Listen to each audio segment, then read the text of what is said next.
Friends, आप सभी का स्वागत है सोनू एग्जामिनर यूट्यूब चैनल पे। दोस्तों, मेरे रेलवे वाले दोस्तों के लिए बड़ी इन्फॉर्मेशन सामने निकल कर आ गई है। आरपीएफ कांस्टेबल 2026 के लिए न्यू वैकेंसी का रिक्वायरमेंट को लेकर के कि इसकी नई वैकेंसी जो है आरपीएफ की वो दोस्तों कब आ रही है, कब इसके फॉर्म स्टार्ट होंगे, क्वालिफिकेशन क्या मांगा गया है, एज क्राइटेरिया क्या रहेगा, सिलेक्शन प्रोसेस क्या रहेगा, इस वैकेंसी को लेकर के step by step complete information मिलेगी। आप सभी दोस्त काफ़ी टाइम से इंतजार भी कर रहे हो कि आरपीएफ कांस्टेबल की नई वैकेंसी कब आए। अब वो फाइनली खुशखबरी सामने निकल कर आ गई है कि आपके लिए नई वैकेंसी का रिक्वायरमेंट आ गया है रेलवे में 2026 के लिए। इसका नया रिक्वायरमेंट आया है, शॉर्ट नोटिस आ गया है। आगे चल करके स्टेप बाय स्टेप कंप्लीट जानकारी मिलेगी। तो सभी दोस्त वीडियो को लाइक करके दोस्तों के साथ शेयर कर दो, चैनल को जरूर से सब्सक्राइब कर लेना, जिससे कि आप सभी दोस्तों को अपने इस चैनल के माध्यम से रेलवे से संबंधित हर अपडेट की इन्फॉर्मेशन समय समय पर मिलती रहे। तो चलिए दोस्तों, हम वीडियो को आगे की तरफ कंटिन्यू करते हैं। दोस्तों, सबसे पहले बात करते हैं कि इस वैकेंसी के अंदर जो फॉर्म अप्लाई फीस रहेगी, यानी कि एप्लीकेशन जो फीस रहेगी वो कितनी है। तो फॉर्म अप्लाई करने के लिए जो आपका जनरल ओबीसी ईडब्ल्यूएस कैटेगरी का 500 रुपये चार्ज लगेगा, यानी कि 500 रुपये आपको देने पड़ेंगे। ठीक है, 500 रुपये आपका फीस रहेगा फॉर्म अप्लाई को लेकर के। SC/ST की बात करें तो 250 रुपये आपका रहेगा, और PH कैटेगरी कैंडिडेट की बात करें तो 250 रुपये रहेगा। आर कैटेगरी फीमेल का दोस्तों 250 रुपये फीस लगेगा। ठीक है, और उसके बाद में जैसे आप फॉर्म अप्लाई करोगे तो फॉर्म अप्लाई करने के बाद में जो आपका यानी कि एप्लीकेशन के अंदर कोई भी एडिट करवा होगा आप, ठीक है, जैसे कि मान लीजिए आप फॉर्म अप्लाई कर दिए, उस टाइम आप फॉर्म अप्लाई करने के बाद में कोई मिस्टेक हो जाती है, ठीक है, तो मिस्टेक हो जाती है तो उसको ठीक करने के लिए करेक्शन डेट आती है, तो करेक्शन डेट आती है तो उसका भी दोस्तों फीस लगेगा। जैसे आप एडिट करवाओगे आपके फॉर्म को तो उसमें दोस्तों आपका 250 रुपये चार्ज लगेगा। ठीक है, तो ये हो गया दोस्तों आपका फीस, एप्लीकेशन फीस। अब बात कर लेते हैं कि इस वैकेंसी के अंदर जो सिलेक्शन प्रोसेस है उस मुद्दे को लेकर के कि सिलेक्शन प्रोसेस क्या है।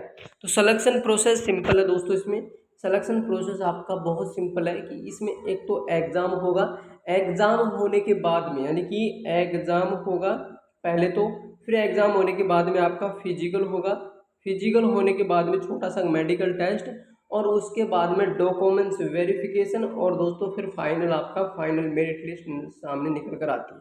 ठीक है, ये चीज़ें होती हैं। तो एग्ज़ाम को लेकर के अगर बात करें तो आपका शॉर्ट नोटिस जारी हुआ है, उसके अंदर सिलेबस नहीं दिया हुआ है कि सिलेबस क्या रहेगा, यानी कि math, reasoning, GK GS, science के अंदर कौन कौन से चैप्टर आपके रहेंगे। ठीक है, तो ये फुल नोटिस में पता चलेगा, जब फुल नोटिस आपका जारी होगा उस टाइम पता चलेगा। ठीक है, तो ये सबसे पहले देखो फिजिकल होगा।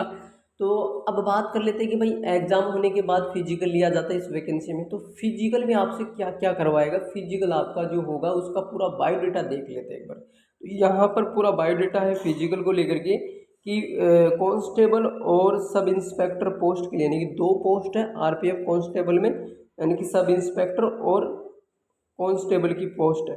तो यहाँ पर देखो कांस्टेबल की अगर बात करें तो कांस्टेबल की बात करें मेल और फीमेल कैंडिडेट के लिए, तो यानी कि मेल की बात करें तो 1600 मीटर आपको रनिंग करनी है 5 मिनट 45 सेकंड में। ठीक है, उसके बाद दोस्तों हाई जंप, लॉन्ग जंप करना है। यहाँ पर लॉन्ग जंप की बात करो तो 14 फीट, और हाई जंप की बात करो तो 4 फीट आपका मेल कैंडिडेट का है।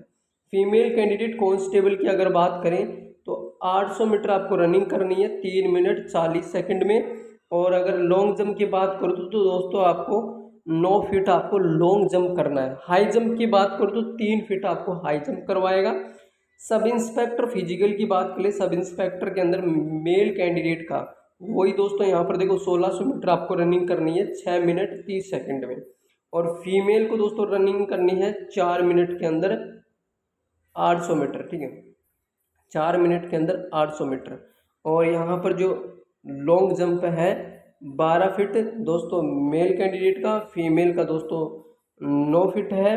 और हाई जंप रहेगा दोस्तों, यहाँ पर हाई जंप ये दे रखा है कि आपका जो हाई जंप रहेगा 3 फीट 9 इंच रहेगा, यानी कि मेल कैंडिडेट के लिए सब इंस्पेक्टर पोस्ट पे, और सब इंस्पेक्टर पोस्ट पे फीमेल यानी कि 3 फीट आपका हाई जंप रहेगा। तो ये हो गया दोस्तों आपका नॉर्मली क्या हो गया दोस्तों फिजिकल। इसके बाद में जो नेक्स्ट पॉइंट है हाइट को लेकर के, तो हाइट को लेकर के यहाँ पर पूरा बायोडाटा दे रखा है कि आपकी जनरल ओबीसी कैटेगरी में हाइट जो है मेल कैंडिडेट का कितना होना चाहिए, 165 सेंटीमीटर, जबकि फीमेल के लिए 157 सेंटीमीटर आपकी हाइट होनी चाहिए।